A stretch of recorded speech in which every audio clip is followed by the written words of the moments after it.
कभी कभी हमें जीवन में अकेले लड़ने की आवश्यकता होती है। यह कहानी एक ऐसे लड़के की है जो अपने लक्ष्य की ओर आगे बढ़ने के लिए अपनी अकेलापन को एक सुनहरा अवसर बनाता है। एक समय की बात है, एक छोटे से गांव में एक लड़का रहता था। वह बहुत सपने देखता था और अपने लक्ष्यों की प्राप्ति के लिए प्रयास करने का निरंतर जुनून रखता था। परंतु उसके पास न कोई साथी था, न कोई गाइड करने वाला। उसके परिवार में भी उसकी सपनों को समझने वाला कोई नहीं था।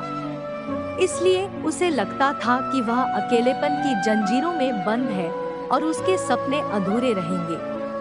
फिर भी उसने निरंतर मेहनत की और अपनी आत्मविश्वास की आवाज को बुलंद किया।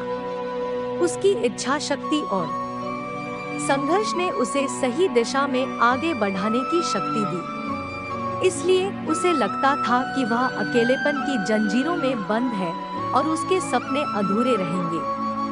फिर भी उसने निरंतर मेहनत की और अपनी आत्मविश्वास की आवाज को बुलंद किया। उसकी इच्छा शक्ति और संघर्ष ने उसे सही दिशा में आगे बढ़ाने की शक्ति दी। अपनी उत्कृष्टता को पहचानते हुए उसने लिया निर्णय किया कि वह पुस्तकालय में समय बिताएगा। धीरे धीरे वह पुस्तकालय की विभिन्न किताबों को पढ़ने लगा और नई दुनिया की खोज में निकल पड़ा। दिनों बिताने के साथ साथ उसका ज्ञान बढ़ता गया और वह अच्छे लेखकों और दर्शकों के साथ रिश्ते बनाने लगा। इसी के साथ उसने लिखने का भी मन बना लिया। उसने कई लेख लिखे जिसमें से उसका एक लेख प्रकाशित हुआ और उसे अवसर मिला अपने लेखकीय कौशल को दुनिया के सामने प्रदर्शित करने का। वह लड़का जिसने कभी अकेलापन को एक रुकावट समझा था, अब एक प्रेरणादायक उदाहरण बन गया।